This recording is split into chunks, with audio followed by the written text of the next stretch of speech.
EM7, Magnetic Domains, Hysteresis, and Magnetization Process.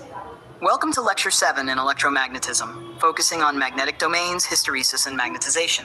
Today, we will explore the microscopic structure of ferromagnetic materials, how they respond to external magnetic fields, and how this behavior translates into practical applications like transformers and magnetic storage. Slide 2. What are magnetic domains? Magnetic domains are small regions inside ferromagnetic materials where atomic magnetic moments are aligned in the same direction. This uniformity minimizes the overall magnetostatic energy of the system. Domains are separated by narrow transition regions known as domain walls or block walls, where the direction of magnetization gradually changes. Understanding these domains is essential for controlling magnetic properties in materials. Hack Slide 3. How domains form and evolve.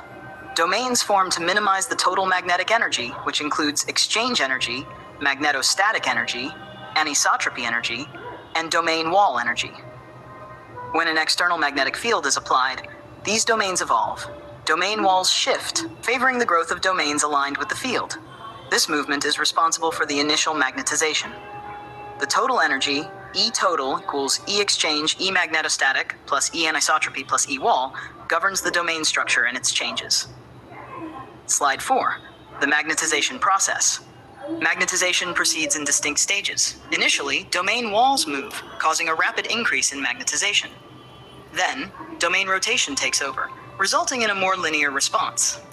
Eventually, the material reaches saturation, or where all domains align with the external field.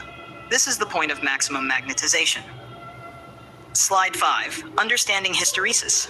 Hysteresis describes the lag between changes in magnetization M and the applied magnetic field H. The hysteresis loop represents this behavior.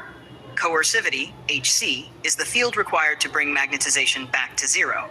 Remanence is the residual magnetization when the field is removed. Saturation, Ns, is the maximum magnetization. This loop is critical in determining the magnetic performance and energy efficiency of materials. Slide 6. Material behavior comparison. Materials can be categorized as soft magnetic or hard magnetic. Soft magnetic materials, like iron and permalloy, have low coercivity and remanence, ideal for transformers due to low energy loss. Hard magnetic materials, like alnico and DFEB, exhibit high coercivity and remanence, making them suitable for permanent magnets. Choosing between these depends on application needs. Slide 7. Magnetic loss and efficiency. Every magnetization cycle leads to energy loss, which is proportional to the area of the hysteresis loop, BDH.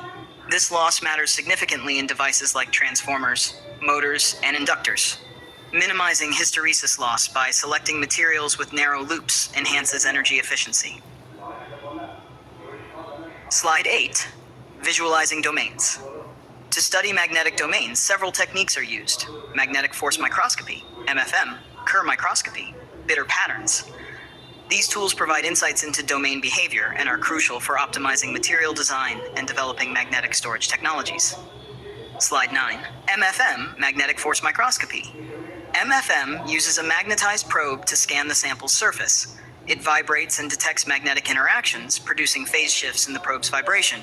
Attractive forces, opposite poles, cause larger shifts. Repulsive forces, same poles, cause smaller shifts. This reveals domain structures as bright and dark areas. The lift mode enables non-contact measurements, preserving delicate surfaces. This technique is essential for studying magnetic bits in data storage. Slide 10. Research frontiers.